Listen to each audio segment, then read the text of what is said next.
Marah itu tidak salah. Yang salah itu kalau jadi pemarah. Marah itu dibolehkan. Yang nggak boleh terlalu sering marah-marah. Marah sekali atau dua kali menandakan kalau kita itu sehat. Tapi kalau keseringan marah berarti mental kita lagi bermasalah. Marah itu muncul akibat dari ketidaksabaran. Ketidaksabaran muncul karena apa yang kita harapkan tidak sesuai atau tidak berjalan sesuai dengan kenyataan. Semua orang pasti punya rasa marah. Dan itu baik bila dilakukan pada kondisi dan porsi yang tepat. Tapi kalau dikit-dikit marah, hati-hati karena akan dapat merusak apa yang sudah Anda lagi bangun. Salah sedikit marah, tidak sesuai marah, pokoknya apa-apa marah-marah. Saya mau bahas dampak sering marah untuk lingkungan pekerjaan, lingkungan pertemanan, dan lingkungan keluarga. Dalam lingkup pekerjaan, kalau Anda sering marah-marah, Anda bisa kehilangan jabatan. Dalam hal teknis, Anda sangat bagus dalam pekerjaan. Tapi, bila Anda tidak menguasai emosi, Anda tidak akan bisa menjadi pemimpin. Kalaupun Anda menjadi pemimpin, Anda mungkin ditakuti, tapi jangan pernah berharap untuk dihormati. Untuk mendapatkan pekerjaan, mungkin skill yang kita punya bisa memudahkan kita untuk mendapatkan pekerjaan itu. Tapi untuk naik ke level jenjang yang lebih tinggi atau jabatan yang lebih tinggi, Anda butuh yang namanya leadership atau jiwa kepemimpinan. Dan salah satu syarat untuk menjadi pemimpin yang hebat adalah bisa mengontrol emosi dan tidak suka marah-marah. Kebayang kalau Anda menjadi seorang leader di sebuah tim marketing. Saat omset turun, Anda marah-marah. Salah dikit marah-marah. Semua Anda salahkan. Padahal semua yang terjadi, baik omset itu naik atau turun, ya tergantung pemimpinnya, tergantung nahkodanya. Siapa nahkodanya? Ya Anda sendiri. Hati-hati loh. Orang bisa bertahan di pekerjaannya bukan semata-mata karena uang. Karena uang dia bisa dapatkan di tempat lain. Kalau dia tidak nyaman, dia bisa berhenti dan Anda bisa kehilangan tim. Pemarah itu sangat tidak disukai oleh teman-teman satu tempat kerjanya. Menjadi rekan kerja aja dia tidak cocok, apalagi menjadi seorang pemimpin. Kalaupun dia bisa memimpin, mungkin kakeknya yang punya perusahaan itu.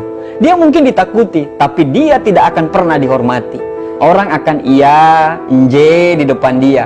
Tapi di belakang dia akan dihujat habis-habisan. Intinya, ada dua cara orang bereaksi terhadap masalah dalam lingkungan pekerjaan. Yang pertama, dia suka marah-marah. Yang kedua, dia lebih memilih diam dan mencermati apa yang sebenarnya terjadi. Mending memilih diam deh, karena diam nggak akan bisa ketebak arah pikiran kita kemana. Tapi kalau marah-marah, bisa ketebak arah pikiran kita kemana. Kenapa singa lebih ditakuti daripada anjing? Karena anjing suka sekali menggonggong, sedangkan singa lebih banyak memilih diam. Dalam lingkungan pertemanan, kalau Anda suka marah-marah, Anda akan kehilangan banyak teman. Ya pastilah, mana ada orang yang mau berteman dengan orang pemarah. Orang gak bakal nyaman lah. Ada beberapa hal sehingga Anda dijauhi teman. Yang pertama terlalu sibuk, yang kedua terlibat urusan cinta, yang ketiga tidak tahu cara meminta maaf, yang keempat beda prioritas, dan yang kelima adalah suka meremehkan dan suka marah-marah. Coba lihat sekitar kita, berapa banyak kasus pertemanan yang bubar karena marah-marah. Banyak sekali. Pertemanan itu adalah saling mengisi dan saling menerima. Tapi bukannya harus ngomong begini, kan mereka tahu saya itu pemarah, mereka harus terima dong. Ya nggak gitu juga, kelemahan itu ditutupi, bukan diumbar-umbar. Kelemahan itu diperbaiki supaya kita bisa mengisi satu sama lain. Pertanyaannya adalah, kamu suka nggak dengan temanmu yang suka marah-marah? Nggak suka kan? Nah begitu juga dengan temanmu. Temanmu juga nggak suka orang pemarah. Jadi perlakukanlah temanmu sama seperti kamu memperlakukan dirimu sendiri. Kita bisa sukses di kemudian hari karena kita punya lingkungan yang mendukung. Salah satunya adalah teman. Janganlah marah-marah mulu. Lindungilah dan peliharalah temanmu. Anything is possible when you have the right people there to support you. Semuanya akan menjadi mungkin Anda raih bila Anda memiliki orang-orang yang tepat dalam mendukung Anda.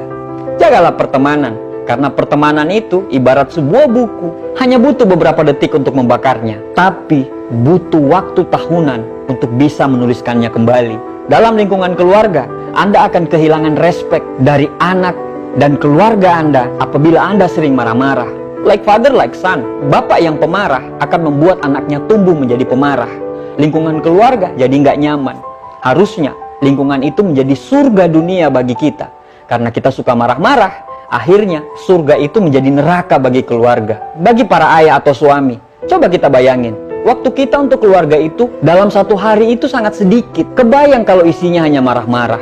bukan surga yang Anda ciptakan, tapi neraka yang bikin anak dan istri Anda menjadi tidak betah. Bagi istri atau ibu yang suka marah-marah, hati-hati, Anda akan jauh sama anak-anak. Dan kalau suami sudah tidak nyaman di rumah, dia bisa mencari kenyamanan di tempat yang lain. Anda akan dicap sebagai ibu atau ayah yang pemarah. Akibatnya, anak-anak Anda menjadi takut. Hati-hati kalau mereka udah takut, anak-anak kita tidak akan pernah bercerita masalahnya kepada kita. Kalau sudah begitu, akan jadi bahaya. Misalnya, pas anak kita kena bully, dia ingin mengadu tapi takut kena damprat. Akibatnya apa? Depresi. Dan bila anak-anak kita sudah depresi, hati-hati. Dia akan melakukan hal-hal di luar kontrol kita. Pas anak kita nilai matematikanya selalu jelek, kita marah-marah. Padahal bisa jadi dia lemah di matematika, tapi mungkin dia kuat dalam mata pelajaran yang lain. Anda tidak bisa memaksa seekor burung elang untuk lomba berenang dengan ikan cupang, kan? Sifat yang baik lebih bernilai daripada pengetahuan, uang, atau kehormatan bagi seseorang yang memiliki sifat tersebut. Jangan sampai sifat pemarahmu menghancurkan apa yang sudah Anda bangun. Jangan sampai sifat pemarahmu bisa menghilangkan rasa cinta keluargamu. Jangan sampai sifat pemarahmu bisa membuat Anda bisa kehilangan teman. Berubahlah, tidak ada kata terlambat. Dewasalah, karena ciri-ciri kedewasaan adalah bisa mengontrol rasa marah. Berubahlah dari sekarang, atau Anda bisa kehilangan semuanya. Jangan banyak marah-marah. Hidup ini indah, nikmatilah dengan senyuman dan tutur kata yang indah. Tidak ada manusia yang sempurna, yang ada manusia yang selalu sadar akan kekurangannya, dan dia tidak pernah bosan untuk selalu memperbaikinya. Semoga saya, Anda, dan kita semua dijauhi dari sifat pemarah. Terima kasih.